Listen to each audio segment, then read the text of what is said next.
Yeah. The magnetic induction B inside a substance when placed in a magnetizing field H is given by this relation. You know already this.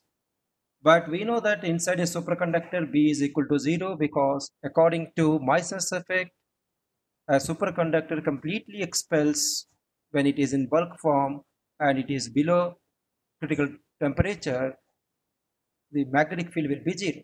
Therefore, I'm keeping H 0, hence I'm getting the susceptibility, magnetic susceptibility as the ratio M by H equal to -1.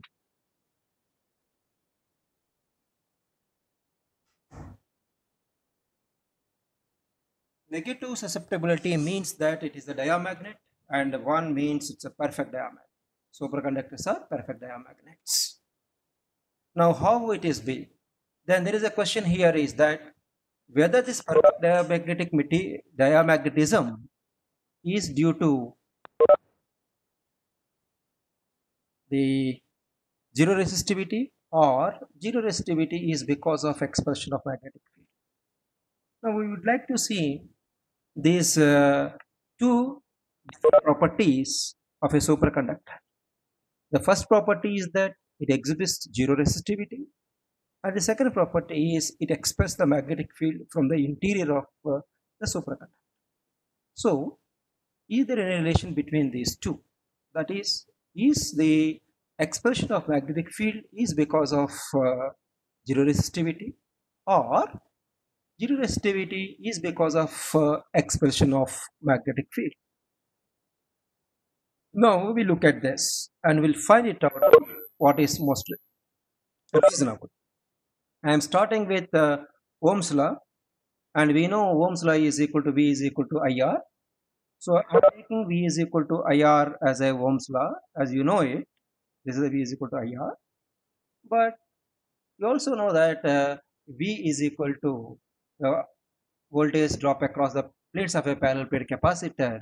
I can write E into D, where D is the thickness of the dielectric material, or otherwise I can say it is the distance between the two parallel plates.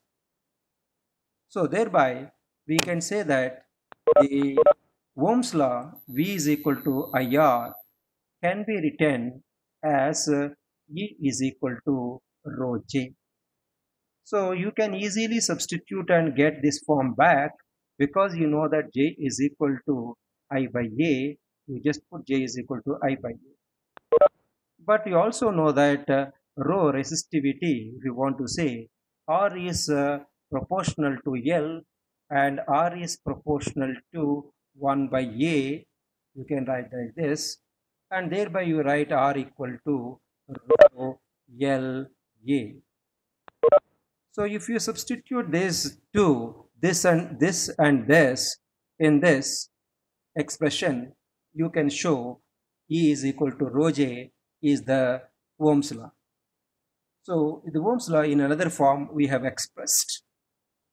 And the current density J is I by A.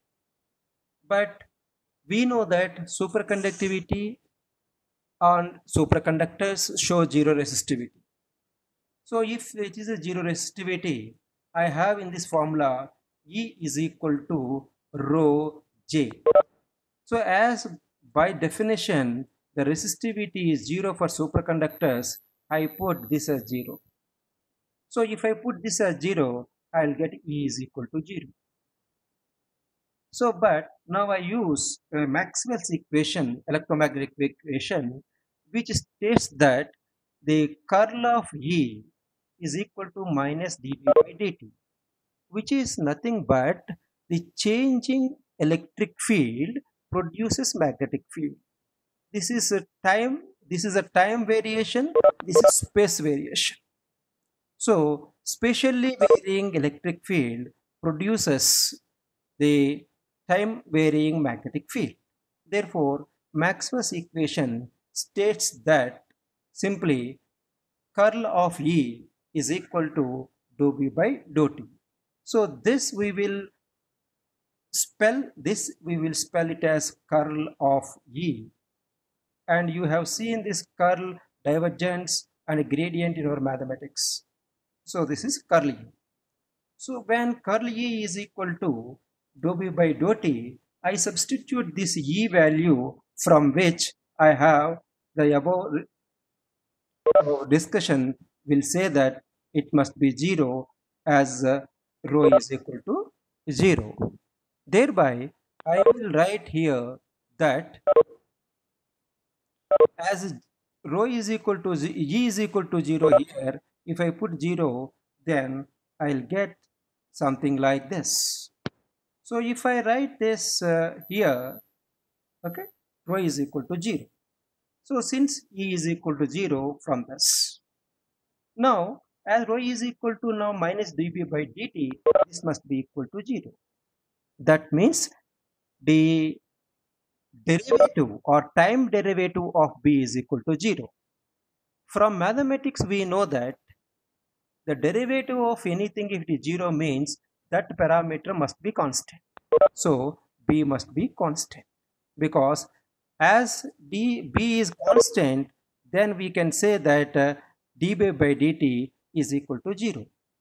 So therefore, if I just suppose that dB by dt is equal to 0 from E equal to 0, because I have got dB by dt is equal to 0 since I substituted E is equal to 0, B is equal to constant. That means inside a superconductor, B must remain constant, which is a contradiction to Meissner's effect. Meissner's effect says that, okay, Meissner's effect simply states that the interior of a superconductor, the magnetic field is completely expanded. That means B is equal to 0. But this equation is showing B is equal to constant. Therefore, we have a contradiction. So this contradiction, okay, indicates that in the superconductor interior, the magnetic field must remain constant, which is against the Meissner's effect. Therefore, this contradiction is because we have substituted rho is equal to 0. Hence, our conclusion is that rho is equal to 0 or 0 resistivity is an independent parameter, and the expulsion of magnetic flux is from the interior of the superconductor B is equal to 0 is another important property. Therefore, 0 resistivity and expulsion magnetic field are two important independent characteristics and properties of a superconductor. Zero resistivity is not because of expulsion of the magnetic flux from the interior, or expulsion of magnetic flux from the interior is not because of rho is equal to 0. This is the most important consequence by applying Maxwell's equations to the one. That's why you see when T is greater than Tc, this is going inside. When T is less than Tc, it is expanding. So now this is called the magnetic levitation. Magnetic levitation means that when you take a superconductor and keep the superconductor at a temperature T less than Tc, so it will be in superconducting state. This is a superconductor. This is a superconductor. Okay, and to keep that, we are using a liquid nitrogen. So liquid nitrogen's temperature is 77 K. I am using here a YBC superconductor whose approximate Tc is 92 K. So Tc is 92 K. Therefore, this is the liquid nitrogen temperature is much lower than this, as it becomes superconductor. Here I am keeping another magnet, maybe an iridium magnet over and above this. Because the superconductor is a diamagnet, it expels the magnetic fields that are coming in, and the force of the superconductor is so high that it lifts the permanent magnet into the air, and in the air the magnet floats. This is the floating magnet. This is the superconductor. This is floating.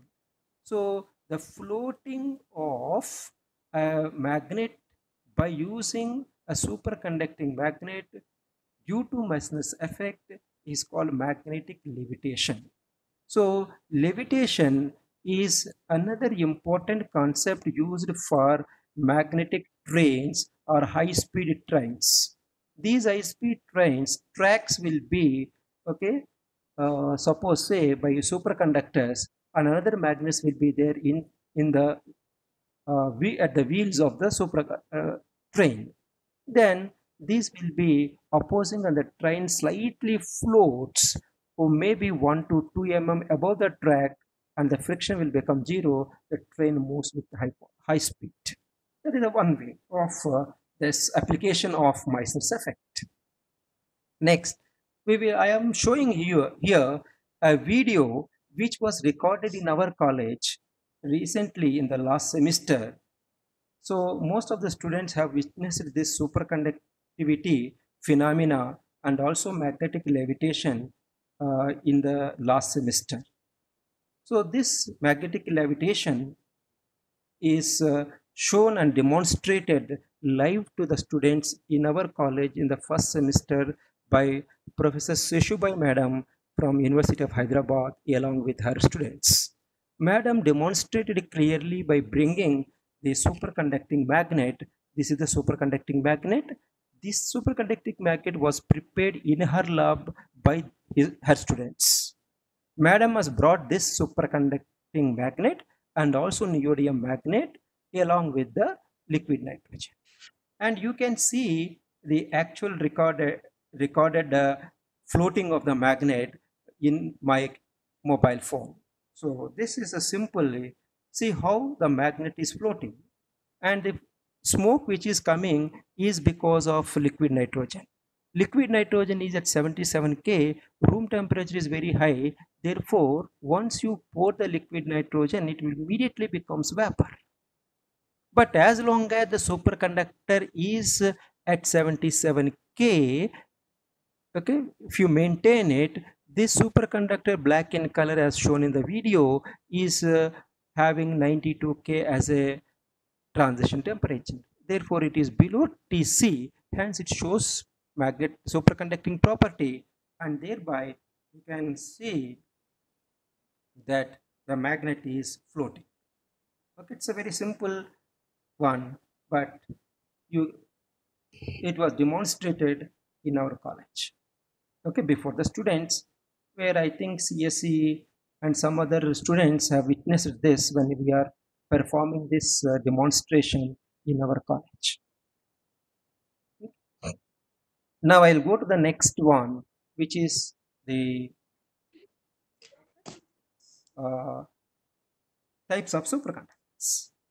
So there are not many two types. There are only two types of superconductors. One is called a type 1 superconductor. The other is called a type 2 superconductor. But how to differentiate between these two? So the general classification of superconductors broadly based on MH curve or BH curve means that how magnetization inside the superconductor happens when you are applying more and more external magnetic field. We know that in superconductors, if the applied external magnetic field is more than certain value Hc, that completely destroys the superconducting nature. Below that, it is a superconductor. Therefore, the segregation of superconductors in various types is based on type 1 and type 2 superconductors.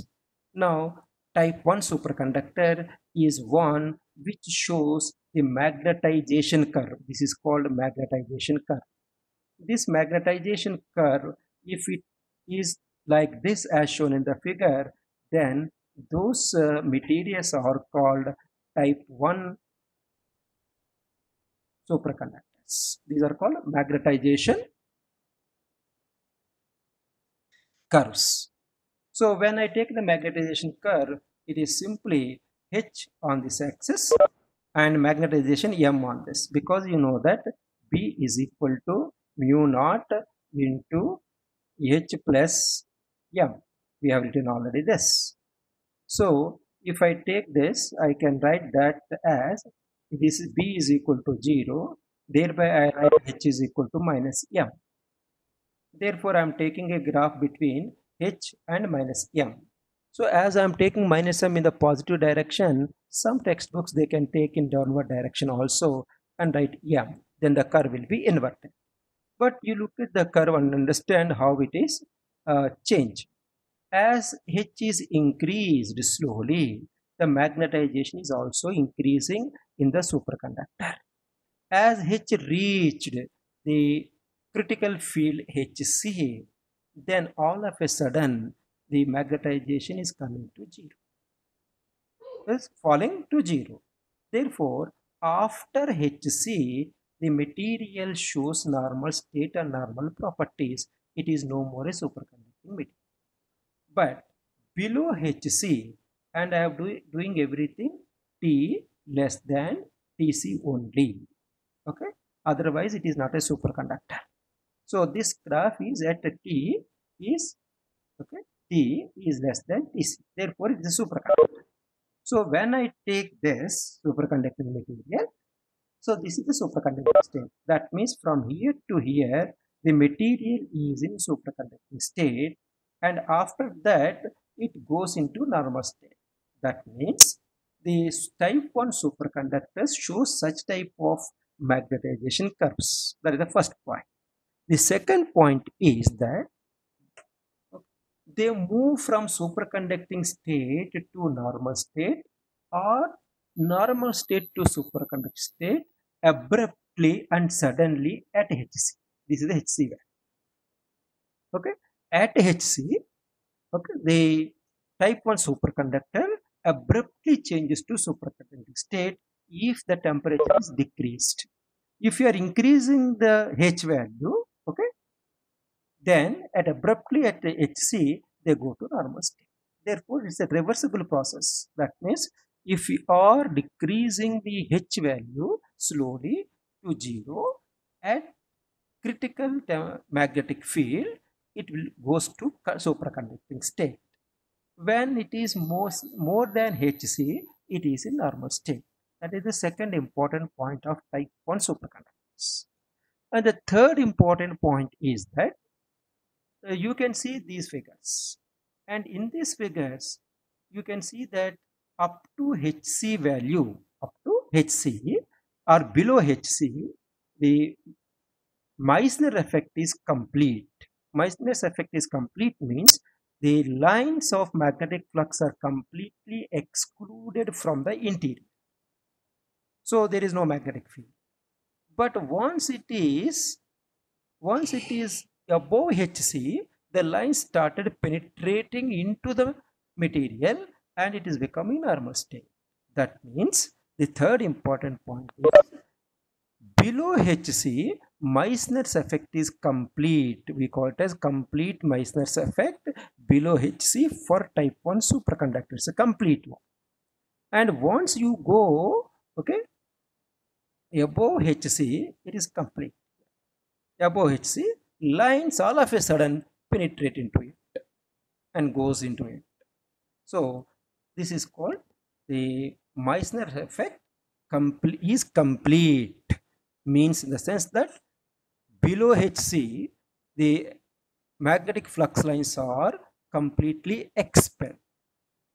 After Hc, magnetic field all of a sudden at one time they penetrate into it. So such materials are called type 1 superconductors. Pure elements in the periodic table generally are type 1 superconductors. But for superconductors of type 1, most important points is Hc, the critical field is very low, and very low.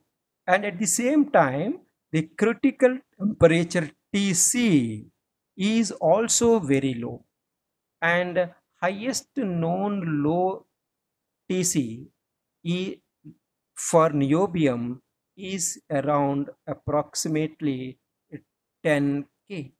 It's a very small, very low temperature, very low temperature. Okay, so Tc is low, Hc is low, and Jc is also low. is low, very low. Therefore, because they cannot be superconductors at higher temperatures, or they cannot withstand higher magnetic fields, they cannot withstand higher current densities, therefore, they are not useful for practical applications. So, generally, these are the elements in pure state.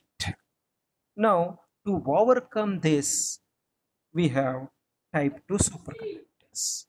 These are type 2 superconductors. The magnetization curve of type 2 superconductors is just like this. But you see, this curve which is there, it is almost equivalent to type 1 superconductor. Okay. So now, if you see this, I have an extended tail for set type 2 superconductors. And these type 2 superconductors, where it is starting, if you see it, as H is increased, the magnetization is also increasing up to Hc1. And after that, magnetization is decreasing, and at Hc2, it falls to 0. Therefore, here to note most important aspects of type 2 superconductors are that, okay, it is superconducting state from 0 to Hc1, and from Hc2 to Hc1 to Hc2, it is also still in superconducting state, but that is called a mixed state or a vortex state. After Hc2, it becomes a normal conductor or normal material, which we call as a normal state. Therefore, type 2 superconductors will show a vortex state or a mixed state, which is not there in type 1 superconductors. This vortex state, if the semiconductor is there, if the superconductor is there, it still shows superconducting properties. That means this type 2 superconductor shows superconducting nature up to Hc2. Okay, and most important properties of type 2 superconductors are it has a vortex state or a mixed state, and they are in superconducting state up to Hc2, and up to Hc1 they are showing complete Meissner's effect. Okay. And after Hc2, all the flux lines will come into the superconducting state. Between Hc1 and Hc2, which is called a vortex state, okay, in the vortex state or mixed state, you can see that the magnetic flux lines start penetrating into it, but very slowly. So therefore, Meissner's effect is incomplete in type 2 superconductors, whereas Meissner's effect is complete in okay, type 1 superconductors. We call it as incomplete because flux lines started entering into it from Hc1 to Hc2. Even though flux lines are entering into it, it shows superconducting nature. As it is showing superconducting nature, it can be used for all practical purposes as a superconductor. And most important advantage of type 2 superconductor is that Hc2 is much larger, maybe 50 to 100 times more than Hc of type 1 superconductors. Therefore, their transition temperatures are very high, hence they find lot of practical applications. And also for type 2, Tc is high, and these are called high temperature superconductors. Also, maybe today we have 190K also, but those superconductor having 77K and more than 77K, we call it as high temperature superconductors, and they belong to type 2 superconductors. Jc, the current density is high for these materials, very high, and Hc is also high. Hc is also high. Therefore, we have a lot of practical applications for type 2 superconductors compared to type 1 superconductors. These are the differences between type 1 and type 2 superconductors. Therefore, if I draw a graph taking here on this the Jc, okay, and if I take on this maybe temperature T, not Jc, I'm taking here only J, and I'm taking T, and now I'll take on this axis, third axis, H, magnetic field. And it was found that if it is J and Z, we have a relation like this. Here we have a TC.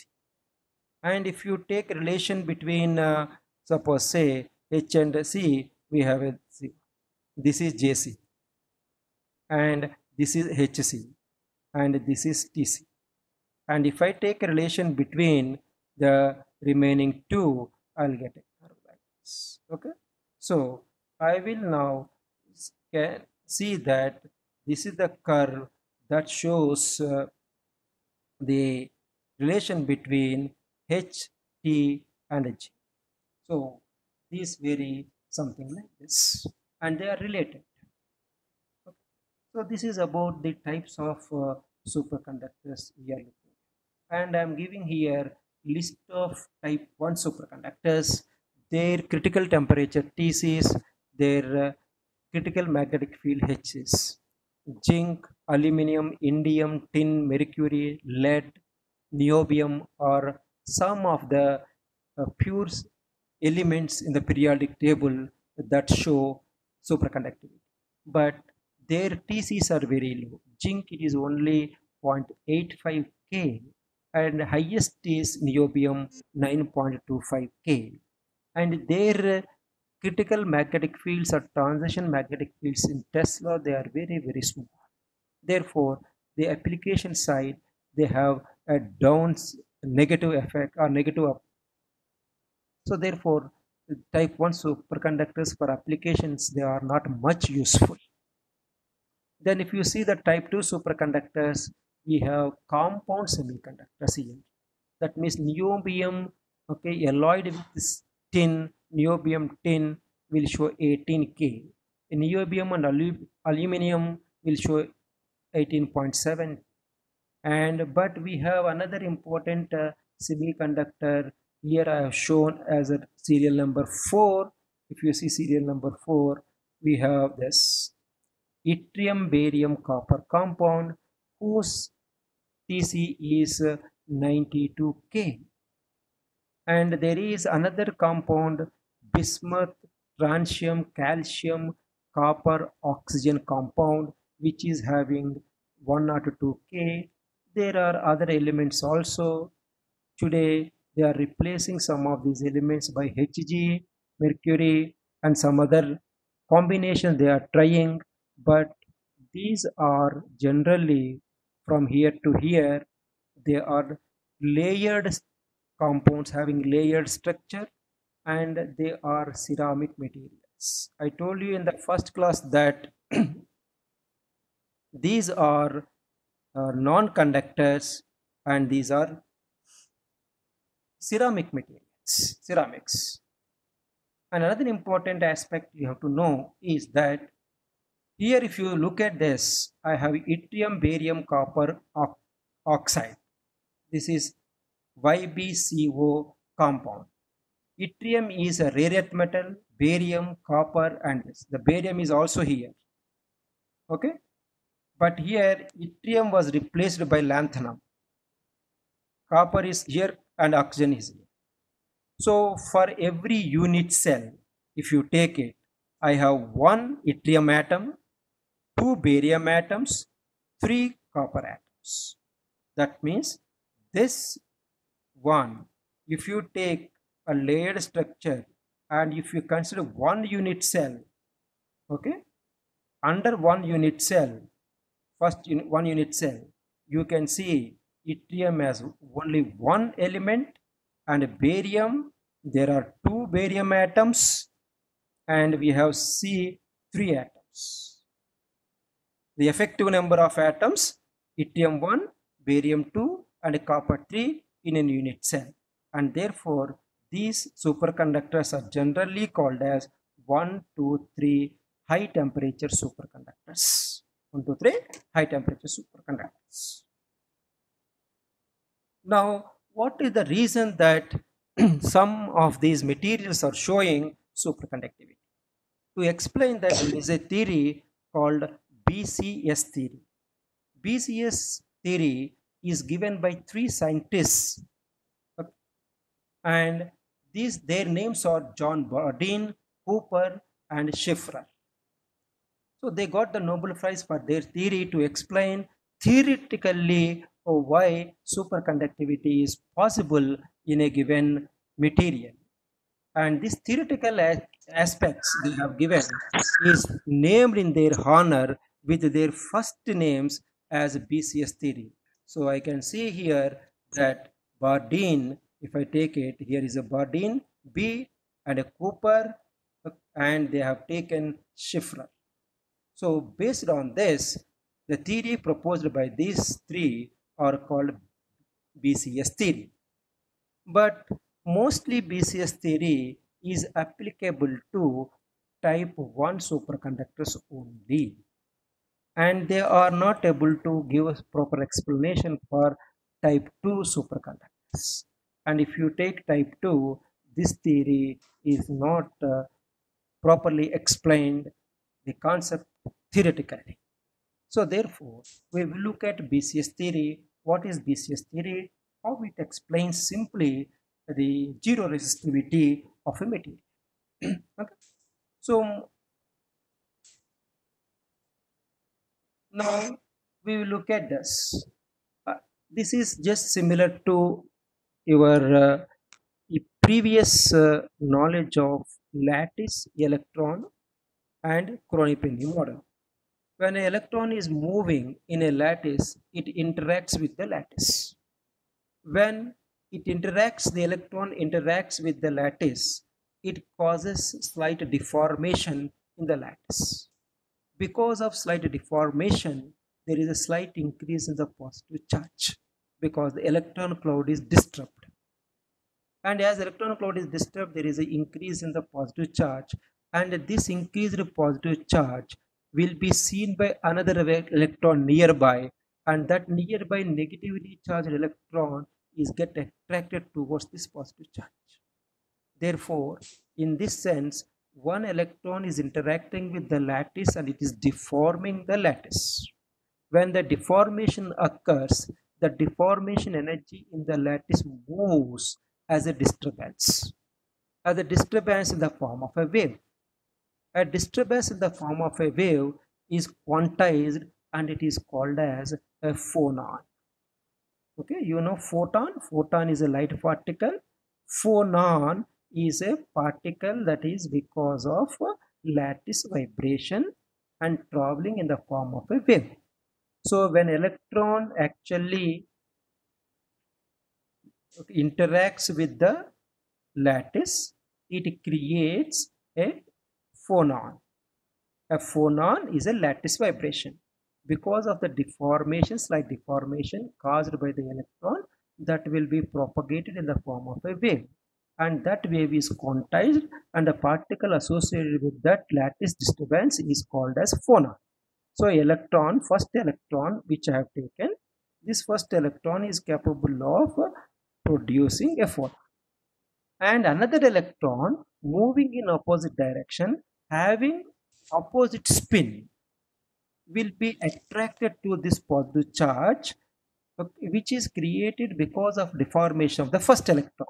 So I have another electron here, and this electron, second electron, which may be going in opposite direction, having opposite spin, that's why I'm calling it a second electron, will be acquiring and absorbing the phonon energy, and thereby the first electron and second electron are get paired. These are paired up through a phonon.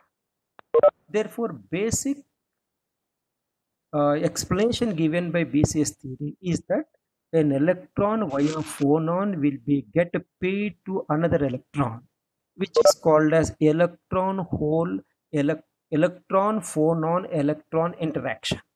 So BCS theory basically explains superconductivity based on electron phonon electron interaction, and this interaction will happen only at very low temperatures.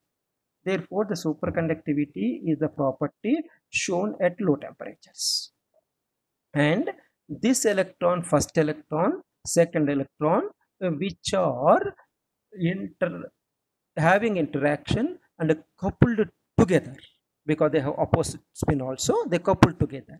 This electron which are coupled via phonon are called as Cooper pairs.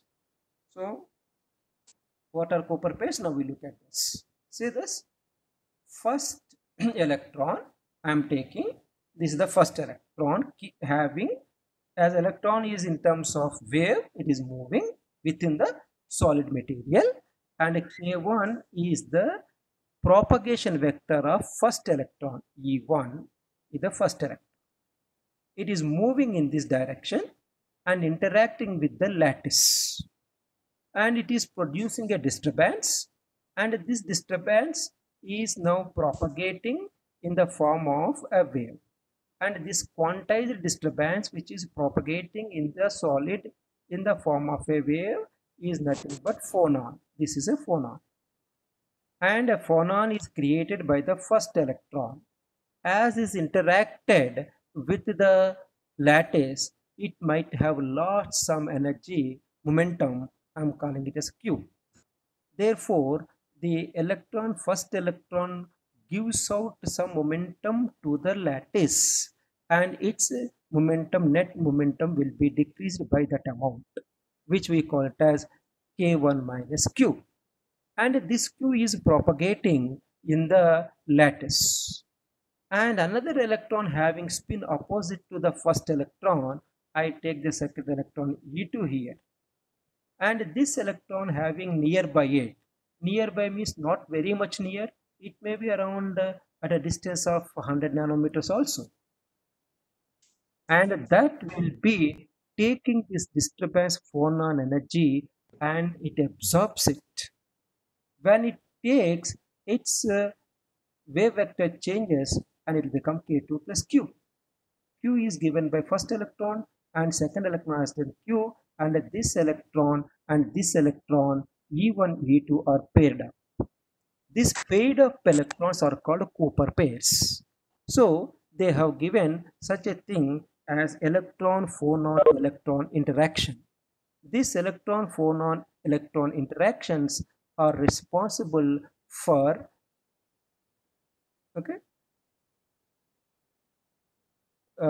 for superconductivity.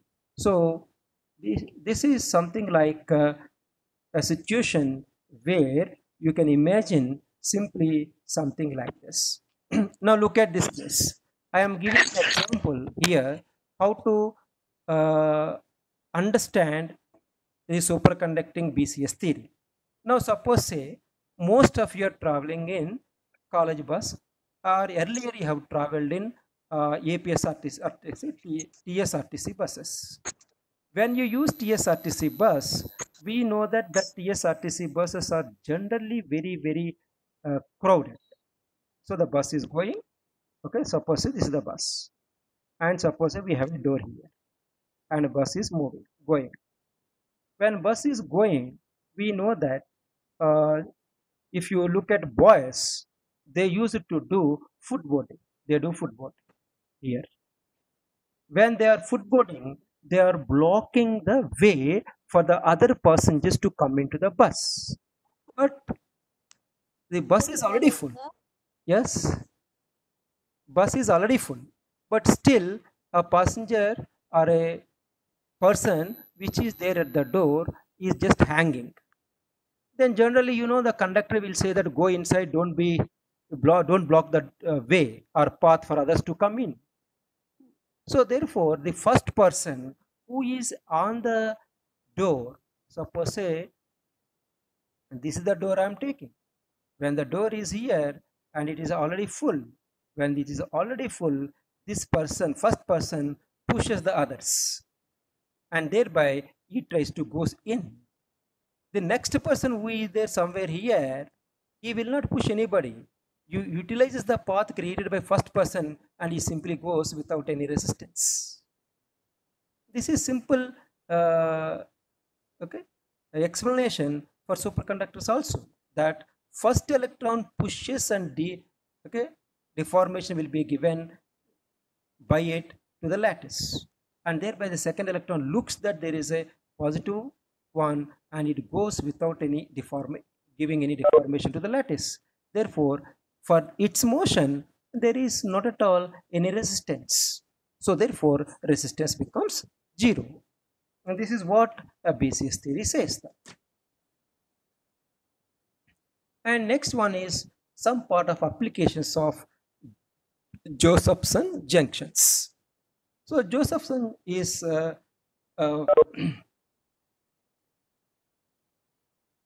Josephson is a scholar doing his MTech, and he want to do some research in superconductivity in UK. So he made a junction by taking two superconductors, and he kept a small insulating layer between. That means he has taken one superconductor, and then he has kept inside it to get a junction here, a small insulating material, and then again the superconductor at the other side. So this is the superconductor. So a Josephson junction is simply a superconductor, in between we have I means insulating material. So a junction of two superconductors between which a insulating material of very thin, maybe in 2 nanometers or 1 nanometer, is kept between the two, is called a Josephson junction. And this Josephson junction is also called as a weak junction. And he observed that current flows from superconductor 1 to superconductor 2 through the junction without application of any external voltage. Don't apply anything, but still current passes through the junction from superconductor 1 to superconductor 2. That's what we call it as a Josephson junction. I'm just repeating, a Josephson junction is a junction formed when an insulating material of very small thickness is sandwiched between two superconductors. When the two superconductors are separated by a thin insulating material, then it was observed that a current flows from superconductor 1 to superconductor 2 through intrinsic material I, and thereby a current passes. Hence, a superconducting junction is simply a junction of insulating material between two superconductors, okay, through which current passes without application of any voltage. That's what we call it as Josephson junction. And we have two effects called DC Josephson effect and AC Josephson effect.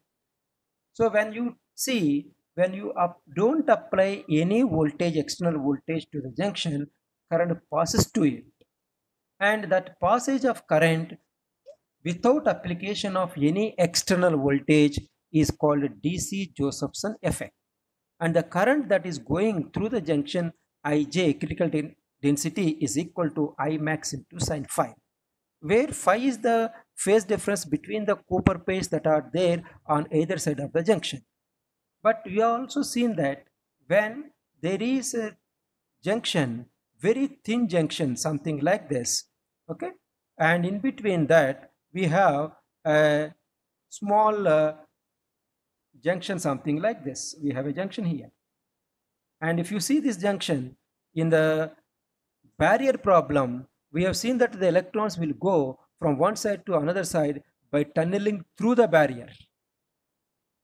So therefore, here also as the junction is very small and the two superconducting materials are there on either side, we can say that the electrons or say Cooper pairs or superconducting electrons will have wave functions something like this, and they go through the barrier like this.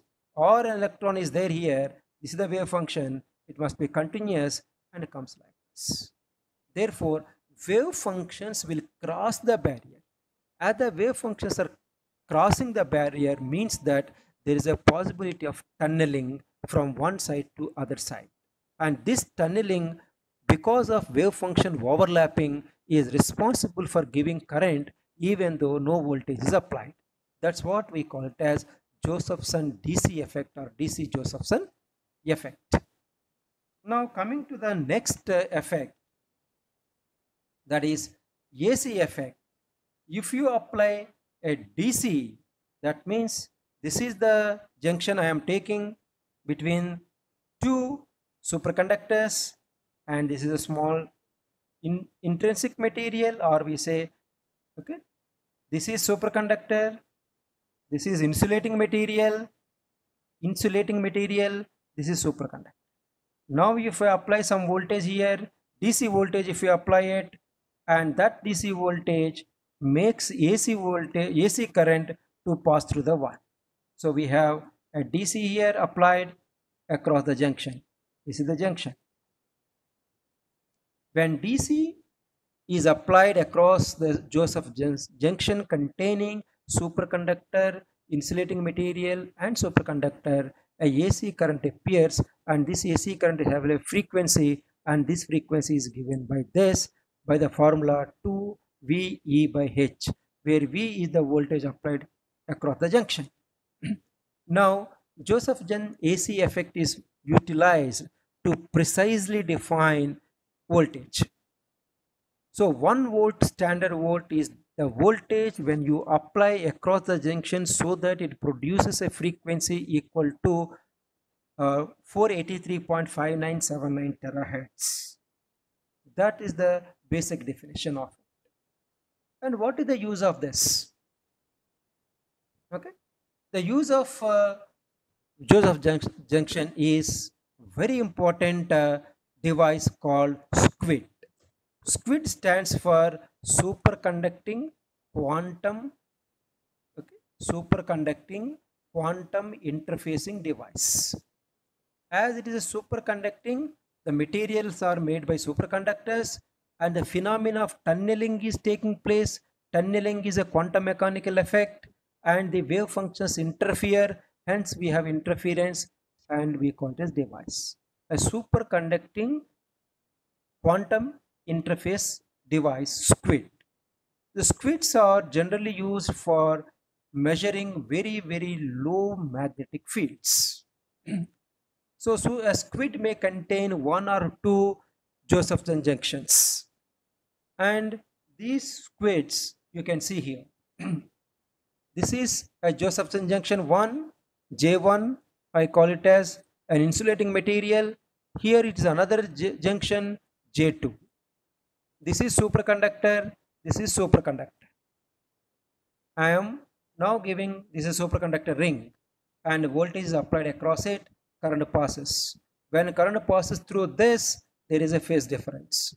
When current passes through this, there is a phase difference. If these two phases are equal, we'll get interference. And that phase difference can be changed by the application of magnetic field. And as the flux changes, this also changes. By knowing that flux, you can use it to how much is the change in the flux or the current. You can calculate what is the magnetic field that is there in the surroundings. Generally, these SQUIDs are so powerful that they can measure a magnetic field H, maybe approximately as small as 10 to the power minus 20 to 22 Tesla. But if you see human brain will have a magnetic activity in the order of 10 to the power minus 12 to 10 to the power, okay, minus 16 maybe.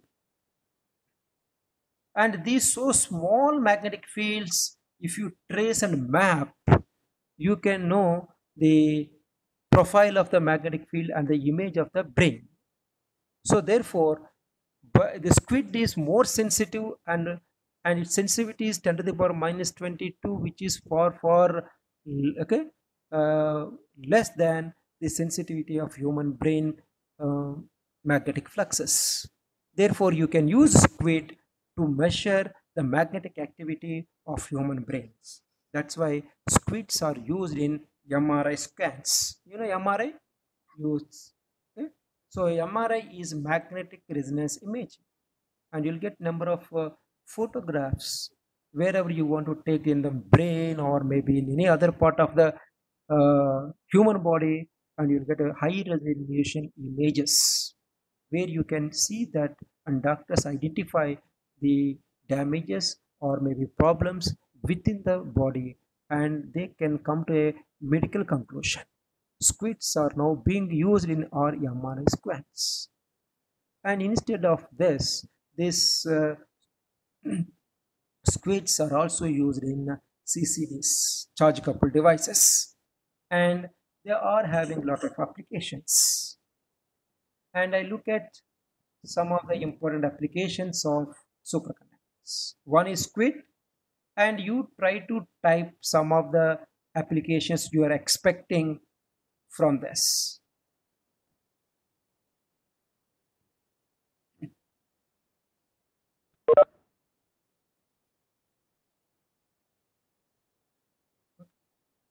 So, what are the applications?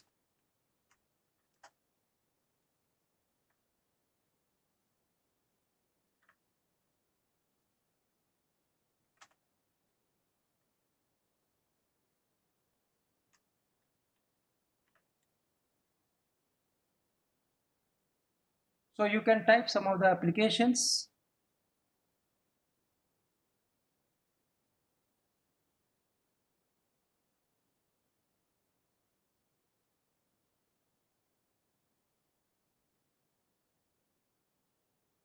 Hello? Yeah, anyone, can you type some of the applications?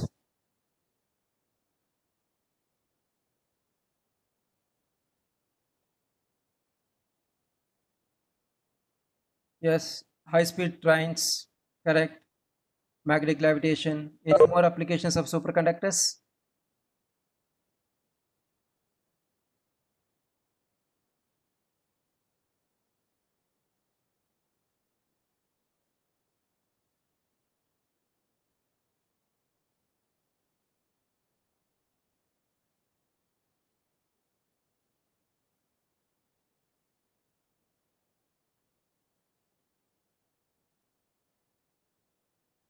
So MRI scanning, correct. Yeah, some more applications. I'm showing here one more application.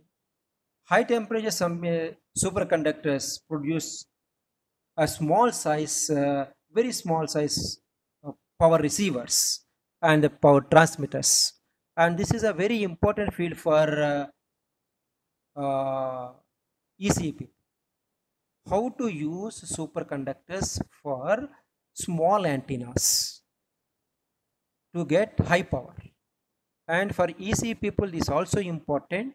Along with triple E people, you can make a motor or using a superconducting magnet, because superconducting magnet produce a very high field within a small size. You can create a good motor with less height, less weight. Therefore, the superconductors are playing most important role in the power sector. And another important power sector application is that as the resistance of the superconductors is zero, you can use them as a electrical transmission lines. Today, electrical transmission lines are maybe aluminum. Aluminum offers very high resistance because the length of the wires we use from the power stations where the power is generated to our homes is very long. Maybe hundreds of kilometers, thousands of kilometers. Therefore, R is proportional to L. As L increases in the transmission, the losses also increases. It was estimated in India that the transmission losses of power may be around 10 to 15%. So instead, if you have a superconductor at room temperature, replace all electrical transmission by superconductors. There is no power loss at all because superconductors are zero resistivity, and thereby you can save 15% or more power without losing it. Hence, superconductors, if possible, if they are available at room temperature, you can use it as one of the important uh, power transmission applications. And magnetic shielding. Magnetic shielding is another important one. We have seen that the Meissner's effect expels the magnetic field from the interior. Suppose say there is a person using pacemaker, heart pacemaker. So heart pacemaker is also sensitive to electromagnetic also pacemaker. Okay, is a very sensitive to electromagnetic radiations. If electromagnetic radiations are going like this, the pacemaker may fail. Therefore, if I have a superconductor along this, if I keep a superconductor along this superconductor ring, if electromagnetic radiations and magnetic fields are coming, they go like this, and thereby you can shield it. That is called magnetic shielding. So in a superconductor, if you keep something here, the magnetic lines goes away and they cannot penetrate through this. Therefore, this is shielded from magnetic field. And superconducting motors, power transmissions are some of the important applications. Okay.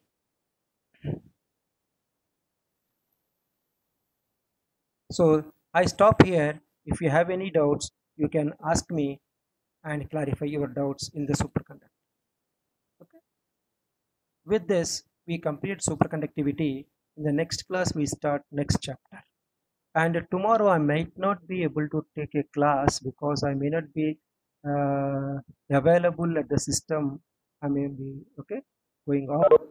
Thereby, I'm not taking the class tomorrow. Instead, I'll register this class uh, as also yesterday's tomorrow's class, because I'll take your attendance now, and that attendance will be posted as you are present for next.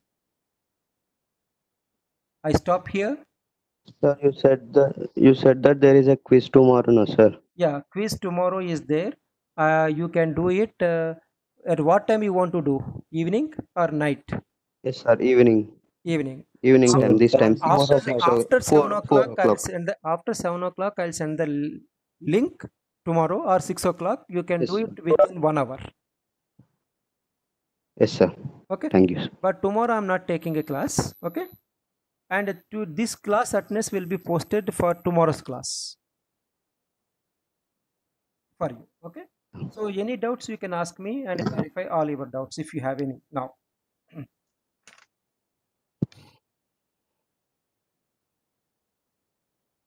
So I also send the material for this superconductivity. Okay. Yes, sir. And you can read that the superconductivity, and along with that the presentation also will be sent to you. Yes. So if you have any doubts, you please ask me now and clarify this.